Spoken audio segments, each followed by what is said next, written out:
Good evening and welcome everyone to our cast of this evening. It is Nexus Gaming Series Division D Northeast. It will be Pheonix Rising Moonstone facing the side of Icecrown Citadel Queens. Let's see what got us here to this Infernal Shrines map. Actually, we did see again our typical bans. Don't know if these teams both pick it more often than not, but we do see Pheonix Rising Moonstone did ban Battlefield of Eternity, and wow, I just can't even remember maps today. This is a good start. And Sky Temple, while Icecrown Citadel Queens banned Cursed Hollow and for Sky Foundry. Right, let's not dilly-dally. Let's get straight into the match. If it decides to. And there we go. I've pushed the wrong button. Excellent stuff, me. Definitely done this before. Do not worry. Right. At least I checked beforehand. Now that we're into it, we see Stitch on the Maev, Weapons on the Dahaka, Hot Like Summer on the Anduin, Mesos on what appears to be May, and Tea-Free Cat on... Was it Tea-Free Cat? I don't know. On the Cassia. On the right-hand side, we see Volk Slays on the Joanna, Valkyrie on the Troll, Zul'jin, Sailor Sky on the... very interesting. We don't see Alex Strauss much, but there it is. And Muida on the Jaina, and Jen on the Sonya. Right, we do have a very defensive start, actually, from the side of ICCQ, as they just don't quite want to step into all of the CC. Volk, actually, however, is quite brave enough to stand up. Weapons getting that first wave, and actually that will be a faster clear from the side of Pheonix Rising Moonstone.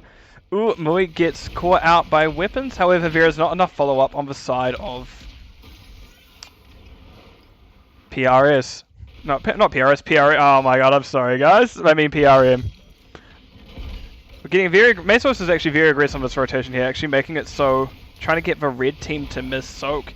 Excellent pull by Stitch onto Muida, getting her back into the enemy team, however they do get out and get majority of the Soak safely. Unfortunately, we do see that mid-wave is crashing a bit. We do see Sailor Sky and Valkyrie have gone up to get it. PRM will be missing out a bit of a soak due to that early rotation, and however, ICCQ will not be missing out on too much. Actually, we do see camps being start now. Mesos and T-Gap being very just safely clearing on their side, while we don't see much soak happening on the side of ICCQ. Having a quick look at top lane, just... That's unfortunate timing, I'm sorry, Jen. It's an interesting matchup. I think Sonya does win it at least for a while. It changes around 4, depending on Dahaka's talent, but we'll see how that goes over time. Oh, wait, I'm going to stay here a bit longer. Excellent spear, and that will be Dahaka going down, as we see bottom camp being taken by the side of Icecrown Citadel Queens. We'll have reasonable clear on the side of... Oh, Alex tries to get slid on by Mesos. Mesos, however, doesn't have much to follow up, as Stitch was a bit preoccupied taking out the camp. However, mid we see T-Cat going very hard on Valkyrie. Valkyrie does unfortunately go down to the auto attack by Cassia. However, Cassia will be very soon to follow due to their very aggressive stance. Muida has to kind of just back out awkwardly of this blizzard, but nothing really harms her. We do see Valk and Chen, meanwhile, starting top camp. Quickly look at bottom. We do have wave clear happening. Right, as this objective is being called, and we're likely to see Bruiser camp out on both sides, let's have a quick look at some talents. We do see what has become quite standard of the Q at 1 for Cassia. It's a very good scaling damage, especially for late game maps, and this map, while it isn't necessarily late game, can go very late game. That's about stacking for what we see on the side of Pheonix Rising Moonstone, and on the side of ICCQ, we do have the Subdue from Joanna, and as a lot of people will say, Subdue, while it isn't necessarily... You're not necessarily picking it up for its quest, a quite hard quest to get off, but its quest, you do pick it up because if you hit 2 people, that is an 80% slow, which feels like a rude times. The other thing to note is Zul'jin's baseline, not very far through at the moment, but it is early game, as well as Jaina has both her baseline and her level 1, so we'll see how those go. Jin is having to back out here. She is, as I'm clicking on the wrong spot on the map. As you see, this is going to be quite a safe objective for the side of blue at the moment. For the side of Pheonix Rising Moonstone at the moment. What we do see now, people are coming back up. Dahaka is not there, but very likely has Brush Stalker up, as I can just push this button and check. Yes, they do have Brush Stalker up. To quickly go back to the fight. Mesos getting relatively low here. Joanna being very aggressive on him, and Valkyrie also just doing the Zildjian thing of getting away with it. There is the Brush Talk from Dahaka, and as we get the tongue onto Jen. Jen, however, getting tethered back in, and that will be Jaina going down first, quickly followed up by Zildjian, and then the Barbarian herself. What's her name? Sonya. Interesting that Joe did actually manage to get the subdue off, as I was saying a bit before, and maybe look like a liar almost immediately. Very hard quest to get off. 4 hero set with 1 Q is not the easiest with that ability's size. I do like that Valk's at least got a split soak during this. However, taking a lot of damage from weapons themselves as they have to leave. Wait, what is weapons level 1?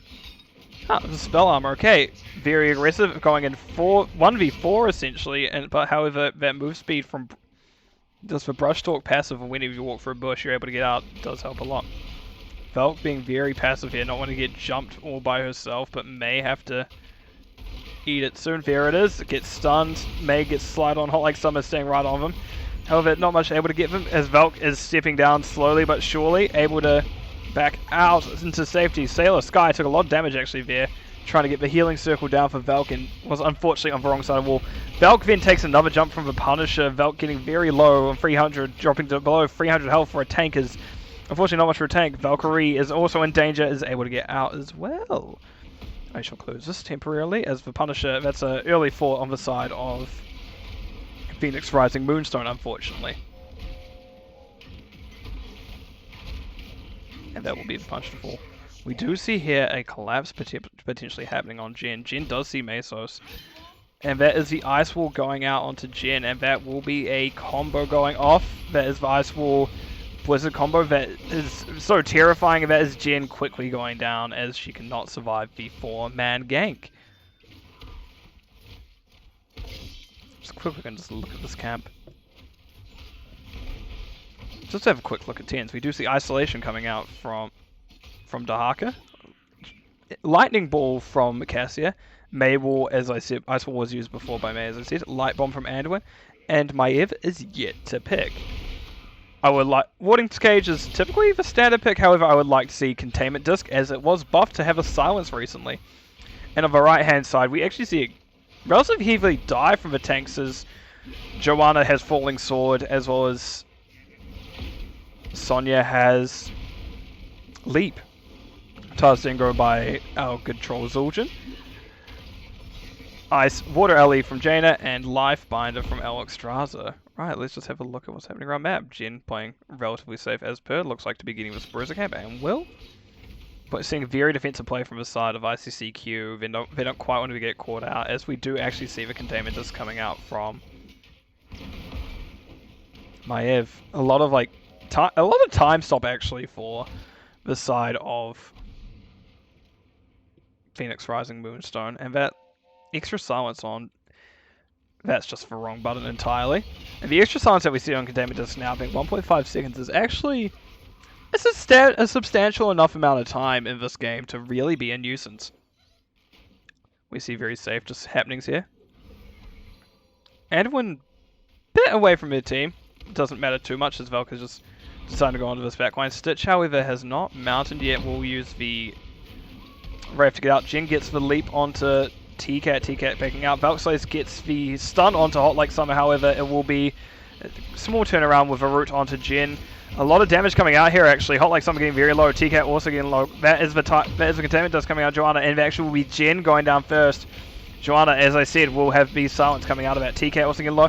However, Sailor Sky doing their best to keep Valkyslays alive, and does so. What a perfectly timed but very close Lifebinder, however, that will be Vizilgen falling soon. And this is now a 3v3. Neither team has healers. Both team has tank, DPS, and a DPS. However, the difference is one has an extra DPS while the other has a bruiser. However, Sonya is the first one up, as they did go down quite a bit early, a little bit earlier on than the others. Moidar we see doing the siege camp down here, trying not to leash it, making sure they get V damage on it. Interesting that they weren't attacking her there. I don't know how camps work apparently, but it is what it is. Valkyrie is just getting that extra stock, looking to see if I can get another wave. Interesting, considering the objective is up, and we are seeing a Mortar Punisher coming in. Probably one of the strongest scaling Punishers in the game. And now we see both TCAT and Hot Like Summer have rejoined their team for this objective. Let's just zoom all the way out. Very defensive position here by Mesos, actually in a very good spot. Valk looking to get a advantage elsewhere. Did you see this camp? I wonder what they would decide to do. Whether they decide to push this camp or actually defend this Punisher. Speaking of a Punisher, it is now pushing on to the fort. Jin looks like she wants to do something, however, doesn't want to get jumped on by the Punisher. Considering how things are going here, maybe Valk getting jumped right about now. Thanks game now. There we go. That's what Ellie popped as Teamfight go. Excellent leap actually by Jen coming out onto 4 of the side of Pheonix Rising Moonstone. Their Unstop will very much help out there. Lands in time, weapons actually just kind of walking in. Joanna gets stunned by the Punisher, taking a decent amount of damage for it. Jen actually at half health, very brave to go back in. That is the ult from Alex Strauser coming out. The Lifebinder to keep Valk up. Muidar getting way too low in the back. Jen is going too low. I saw her hit free, but she went down, unfortunately. Stitch is very low, however, is just slowly creeping out away from the enemy team of ICCQ. Again, we did have the siege pushing throughout this objective phase. It did at least get the bottom tower, but will not get much more, as weapons did go, by the looks of it, for one who collects. Yep. We're on even talents for now, but we are about to see 16s come through for the side of Pheonix Rising Moonstone. One day I'll get better at remembering names. It's not today, but one day I'll get better at remembering names. So we do see this like macro pressure wanting to be kept up from the side of Pheonix Rising. And we will see a defense possibly coming out here from Icecrown Citadel Queens. Okay. Valk just slowly pushing in. Starting to hit people, I like it. Zul'jin gets stunned and taken down very quickly by TCAT. Thank you to that avoidance as well. Containment disc gets missed, however, that is in fact every bounce of, I'm going to zoom in slightly, ball lightning going off, Muidar getting relatively low, and Sailor Sky had to use the Lifebinder onto Valk Slays. TCAT getting very low, doesn't quite get that E onto someone, however, excellent tongue by weapons. That is Valk being slowly dragged in with stun, pushing out, getting the tether coming out, pulling them back in, and that will be Valk unfortunately going down. That was just a lot of lockdown with still a reasonable amount of damage, as we do see that ICCQ are still 2 levels down and having to back off here. I think I would like to see a bit more ICCQ trying to get value elsewhere during that, as even with a fort there, that was still for the most part a 2-level deficit that they were in, and including a talent tier deficit being the larger problem, and we see them doing that now. They're like, okay, that didn't quite work, let's go do something else on the map while they're pushing in bottom. However, it looks like they will decide to go defend bottom at this point. What it Ellie popped? And Stitch is able to blink out.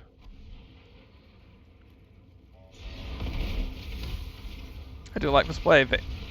I do like the play for this camp. Valk Slays walking up very early on without her team and gets containment disc for her efforts. Just told to sit in a corner and think about their choices trying to invade that camp.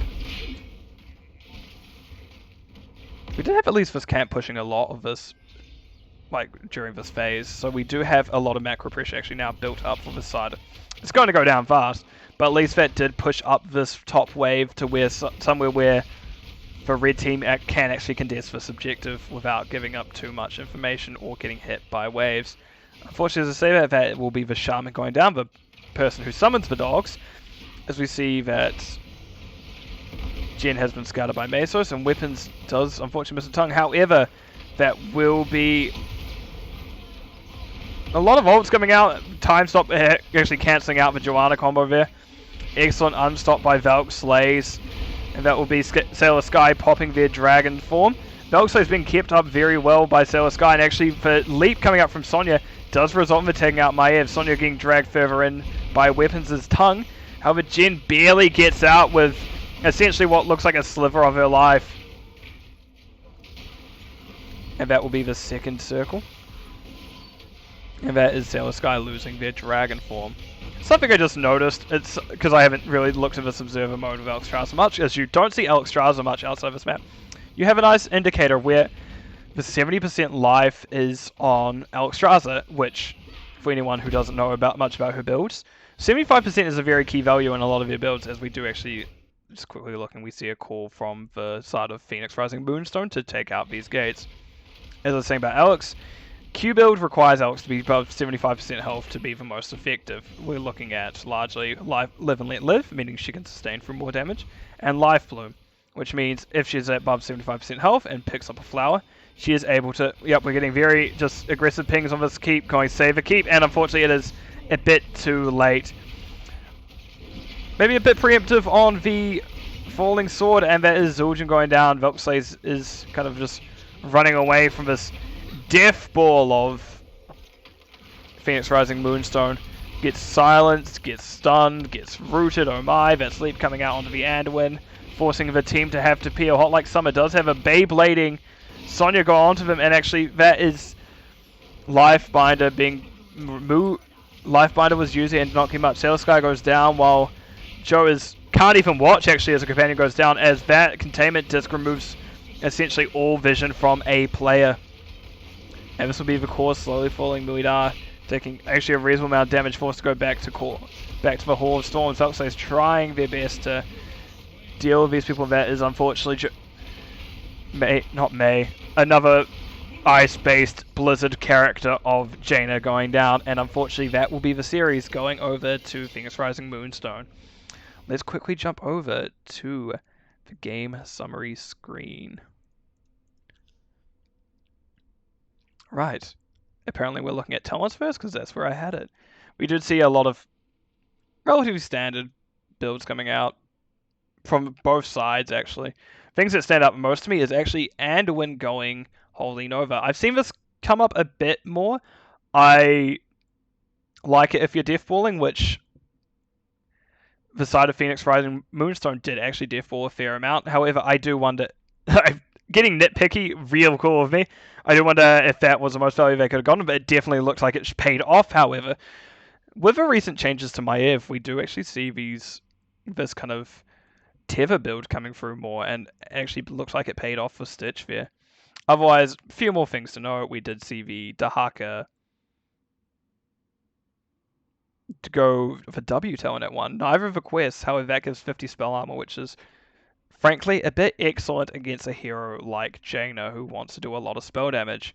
I did like the Jaina pick here. It's actually, we did see a very good, we want to be on the objective style comp from the side of Icecrown Citadel Queens. However, just the fight and also the fight pressure, as well as just the general we run at you even on objective style that Pheonix Rising Moonstone was running, actually paid off quite well in regards to they were able to get on top of the enemy team, and unfortunately the squishies of Jaina and Zul'jin were not quite able to stand up to all the damage and pressure coming in.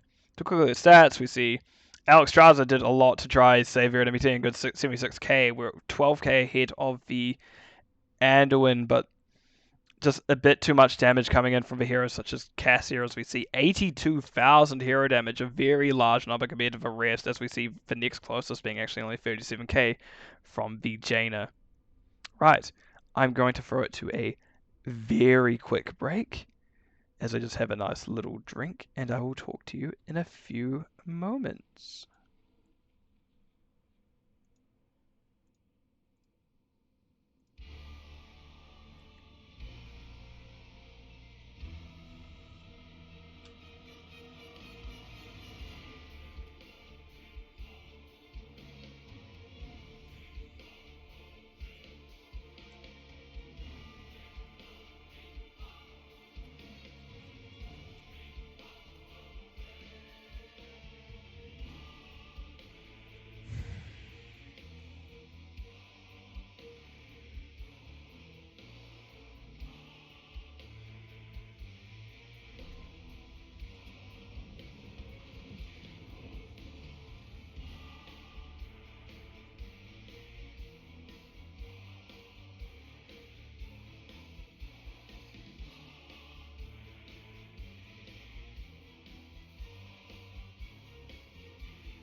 Right, and we are back, and this time we can actually see the map of Brax's holdout being picked up.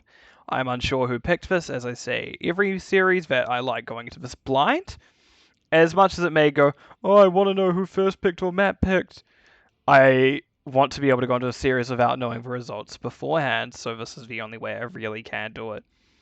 But right, let's hop straight into the game. As I push this, and we shall get going. Anyway, on the side of Pheonix Rising Moonstone, we have Stitch on the, oh my lord, it is a Mephisto, Mesos on the Anubarak, T-Cat on the Greymane, and Hot Like Summer on the Malfurion. There was an attempt here at what looks like an emote, but we're not entirely sure. Anyway, top lane for them is weapons on the Leoric. On the right hand side, we have Sailor Sky on the Decade, Valkyrie on Cassia, Jin on ETC, Valk Slays on Deathwing, and that will mean Muida on Gazlowe. Yes, Gazlowe. I remember my characters' names. Good work, me. Jin going straight at that push bravely. Mesos was already there, however. A very aggressive slide from ETZ takes a lot of damage for their... Well, basically for them trying to do that. Actually, Greymane takes a lot and barely survives, has a swipe roll to get out. We do see the wave clear advantage actually being taken by the side of ICCQ again. Something that can be still quite important for this map. It does let you get siege in on this gate if you choose to do so. Top lane, however, we do see the eternal battle of the off-laners. Weapons slowly swinging at Muida, Muida slowly swinging back. There's not much to say here, it's the off-lane. We did see a Malfurion Sleep Root actually hitting both Valkyrie and Jin here. Valkyrie has to back out quite fast actually, as she did lose a lot of health with that exchange. Quick look at level 1. I'm going to pull this up bottom screens just to show you guys what is happening. We do see the standard off-lane build coming in from Gazlowe with Big Game Hunter at 1. EC did go the... Prog Rock? Yeah, Prog Rock being for more globes they get, for more healing that they will do. Once they hit 20 of those globes, it will be able to do the max amount. On the left-hand side, the only questing talent that we can take note of is, and that is actually, before I say anything else, ETC going down. Valk Slayers looks like they will be soon to follow. Unfortunately, they're taking a lot of damage from both T-Cat and Stitch. Right, as I was saying, the T-Cat just keeps going into this Greymane, my word. We did see a lot of damage coming out of that fight, and we did see that Stitch was able to get, again, a few more stacks on the level 1 of Unyielding Power, which is the more Qs that hit the enemies. I actually don't know how this works. There you go. After 20 enemies hit, the Skull's missiles damage will be increased by 100. That's actually not a small amount, that's actually quite a bit. As well as we will see, again, at later point, a second charge. Valkyrie, I've just noticed, has gone a very underused build compared to others of Fend. I remember Fend build being popular the first time I played Cassia, but that was actually before her rework. Jin does slide in, however, that looks like it will be a slide to their death. That is the last slide that ETC will take for this level 4. That is a rather large wave coming in. We do see 100, but it was 100-0 basically an objective. We are not actually quite being able to keep it off Leoric, as we see their health is quite low. This should be front fort going down. If that is actually Valkyrie going to sleep, she picks up the Decade Potion and is able to get out relatively safely. I can remember I can use the arrow keys. Metis, Limbus, you've got these arrow keys, use them. Or I can use the middle mouse button. Valk bravely breathing into the enemy team on less than half health. Even for a Deathwing, that isn't much. Valkyrie getting that double stun, meaning the armor does drop and is able to step out with not much health at all, I'm afraid to say. However, that looks like it will be the side of Pheonix Rising Moonstone backing off. Stitch being slowed by the Decade. Decade, however, does get stunned by May, so it's been good peel for Stitch. Alright, I want to take this time to actually just talk about comps for a little bit. In terms of sustain, Malfurion is one of the best healers for sustain, especially if they start hitting their W's, their Moonfires. They get actually a lot of bonus healing coming out of it as well. that the more people they hit, the more healing that comes out of it. Milidar is... That wasn't even right.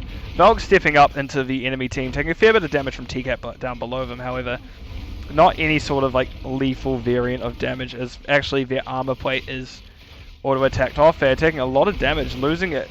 Again, another armor plate going below that 25% threshold, taking a lot of damage. I want to have a quick check to see whether Greymane will go a fun talent or the normal talent. Come on, Greymane. Do the fun one.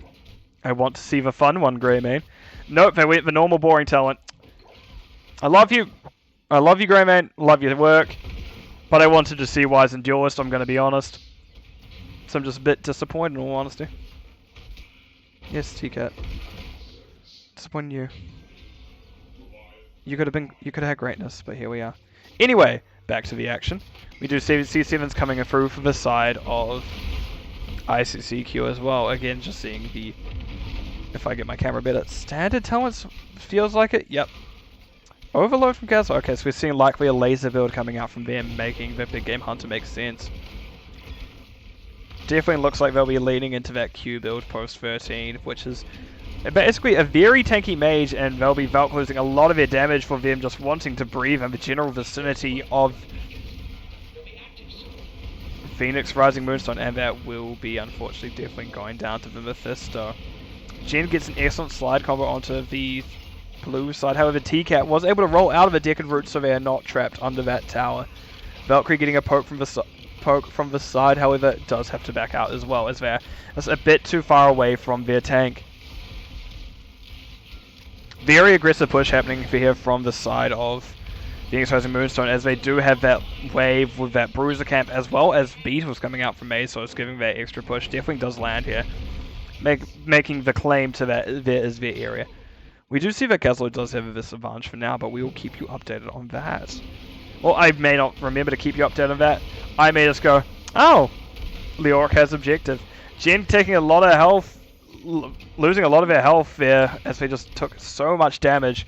However, is able to get out safely. Valkyrie decides to fend in, doesn't decide to commit, however. Excellent slide by Jen, actually, getting two there, being able to combo them back into the root. Whole like Summer does get rooted, however, is unable. There is not any follow-up for them. And this is the first time this match that we see both objectives being... It was the first time this match that we saw both objectives being held by CCQ, however, Gaz having a few problems with weapons down bottom, especially because of that creepy hand, as people so lovingly call it. And we see Tens come through first for the side of... not ICCQ. Pheonix, Rising Moonstone. Oh, I'm sorry that Gazlo went down there, however, it looks like a very close fight as weapons are slow. Valk Slaves decides to fly in with a Cataclysm and puts them, unfortunately, a little bit out of position. And that will be both objectives channeled by the side of Pheonix, Rising Moonstone now, and that, unfortunately, will be Valk going down to the Danger Dog himself, Greymane. That is an excellent sleep route, and Malfurion follows his own route up with a Twilight Dream. Not really getting much done with it per se, but however, definitely giving the enemy team's tank a goddamn heart attack by the looks of it. Slide doesn't quite hit anything, and Uberak gets the counter engage, able to stun Jen into the root from Deck. That's Malfurion, not Deck, is line boss. Anyway. We do see this objective, this fort already be taken before the Zerg wave even gets there. Greymane is one of the best people to take apart buildings, waves, and camps alike, and he is showing his ability to take apart these towers. Look at it go. Oh, he lost his W during it, unfortunately, but he has it very soon. He has it back immediately, actually. Bullet comes out of Valk Slaves. Valk Slaves taking 35% of their damage from that bullet, as it was nerfed at some recent point from 40 to 30%. There's an excellent endurance coming out. However, we do not see much follow-up. Mesos only gets a double stun, but they're able to use both their stun buttons to get 4 stuns constantly. Jen actually uses stage dive to get to safety. I like the play as we see them living on a very little bit of health. Valk Slaves walks out to the enemy team and does use Cataclysm to get out. Probably the only choice at that point. And looks like was the plan the whole time. The side of Pheonix Rising Moonstone looks to... Moonstone? Looks like they very much want this objective. Jen uses her W to peel for enemy off herself, however that does interrupt the silence from Sailor Sky.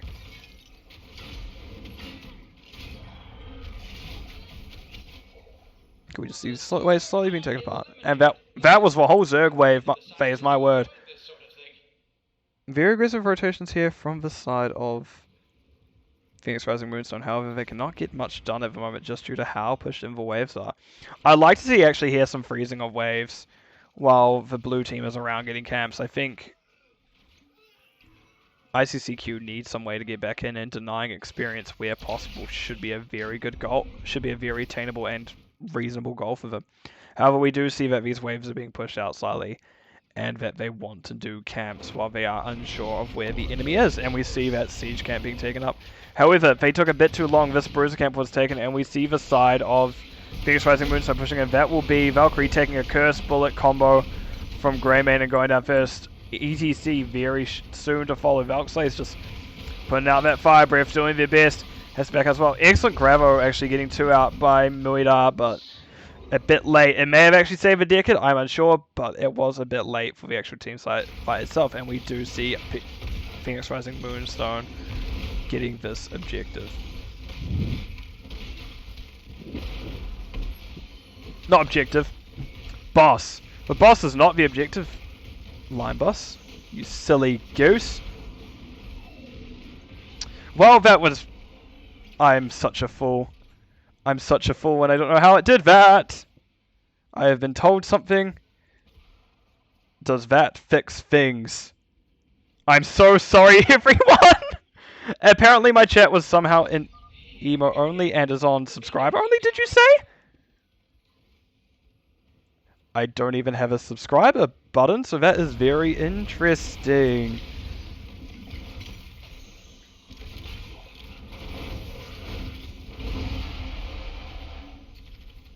Right, is anyone able to do things now, or am I still going to be in a very confused spot here?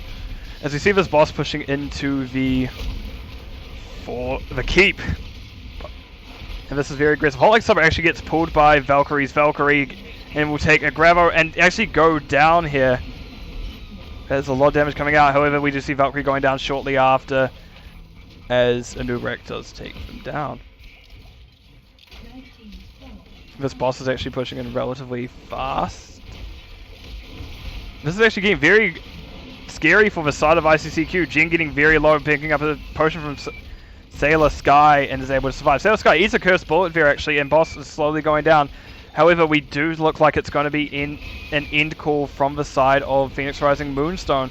As of course can slowly drop this boss, actually racking up the damage, and there'll be its special ability coming out, taking out a lot of the health. Is that the side of PRM going to be chased off with only a few % left? Excellent route coming out from Sailor Sky, and that is Greymane actually going down to this mid gate here. Yep, we do see the ping coming out, and that will be Weapons trying to get out as well, and that will be that push. Getting pings again. I don't know how to fix something, sorry.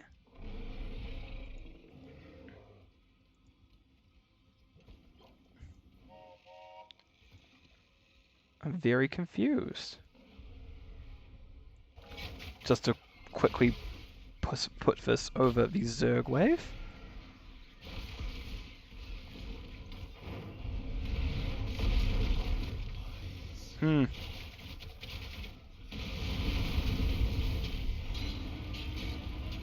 Sorry about this.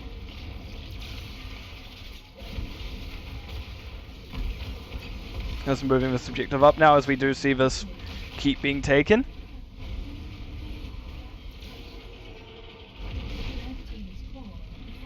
The Zerg wave is actually still looking relatively healthy, pushing onto this core. However, we're seeing a very good defense coming out from the side of ICCQ. Hot Like Summer is actually the first one to go down again, and I wonder if that will be the stop to this push as this objective is about to go down.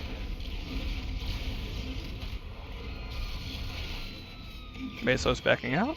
The rest of the team following. Jen deciding to chase. Stitch gets the root off. That's an excellent endurance out from Stitch, as we do see a combo coming out to both Valk and Jen. Sailor Sky gets the sleep off, is able to stop both of the enemies and gets unfortunately cocooned for it as Valkyrie unfortunately hit both of the enemies with a Q. Jin will be the next to fall. Sailor Sky looking like they're soon to follow, and that may be it for the game. Yep, we do see a core push here. It actually definitely lands right on top of him. Valkyrie is probably landing a bit earlier than they'd like, but they did have to land so that their core wouldn't fall here. T-Cat gets stunned and goes down, however will lose their own life for it. Not best siege amongst these three heroes, but looks like enough to get the job done. And that will be the game and the series going over to the side of Pheonix Rising Moonstone. I will quickly put it onto the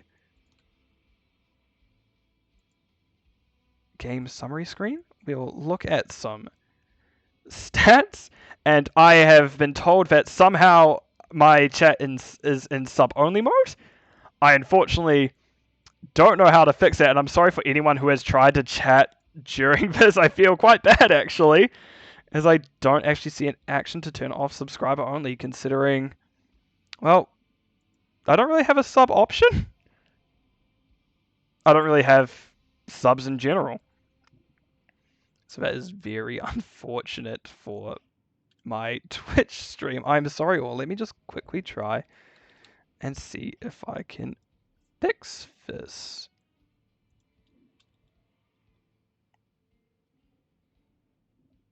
While you are just treated to a nice bit of statistics, and I'll slowly rotate it over to the talents as well.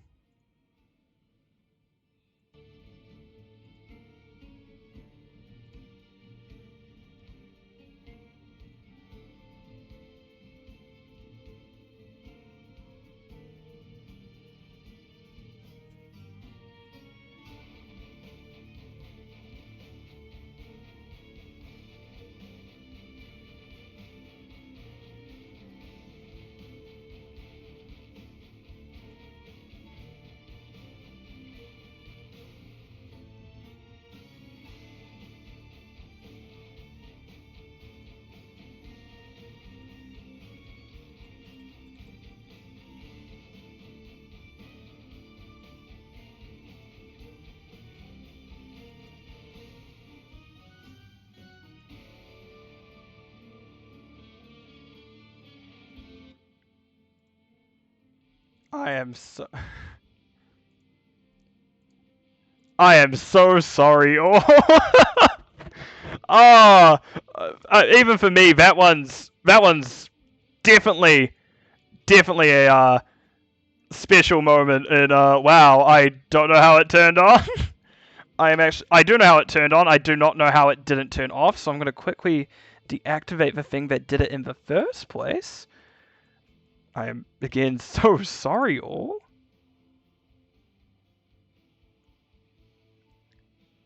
Da-da-da.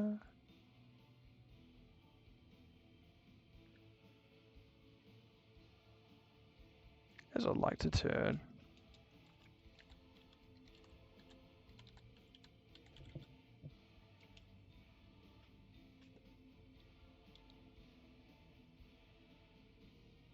Hopefully that may fix it for next time, but sorry guys about missing any messages that you would like to say, but I appreciate you at least turned up anyway. Well, Giggle Schmack, you are welcome. I definitely enjoyed saying your name the other night. Sorry, I'll just quickly change over to talents, so anyone that wants to see those can. I'm going to take, again, just still a quick breakdown of this, now that the wonderful Raka did actually help me out in figuring out how to turn that off. My greenness when it comes to Twitch definitely decided to show today. Yeah, we did see Q build coming out from Mephisto. That only became popular quite recently with a change to the baseline, with that level 1 quest. It actually turned out to stack up to do quite a lot of damage. I'm talking now and just going, okay, yes, I am at least unmuted myself. Excellent.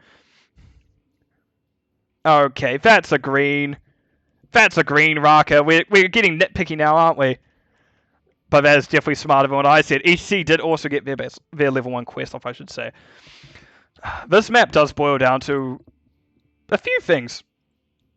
The camps being actually a reasonable portion, however, the strength of the team fight and the off lane being probably the two most important things. Greymane had the camp thing covered, however we did see a bunch of people going to the camps to get them out as quick as possible anyway. I like it. It did mean that they were able to tear out and get the camps out. In terms of a team fight, I did like the comp from Pheonix Rising Moonstone a bit more. But I did actually, in saying that, I liked the counterpick from Valkslay's Deathwing.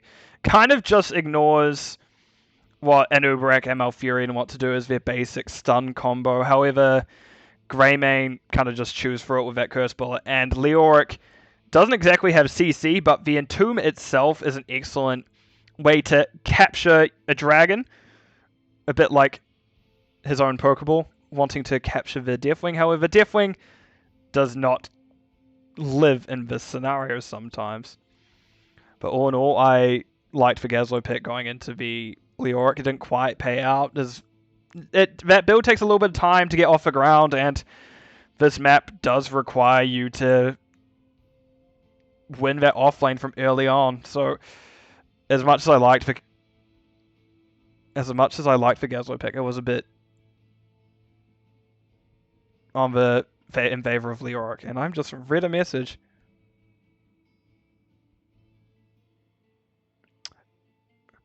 This was game 2, TCAT and Rocket. I may have to answer that one later.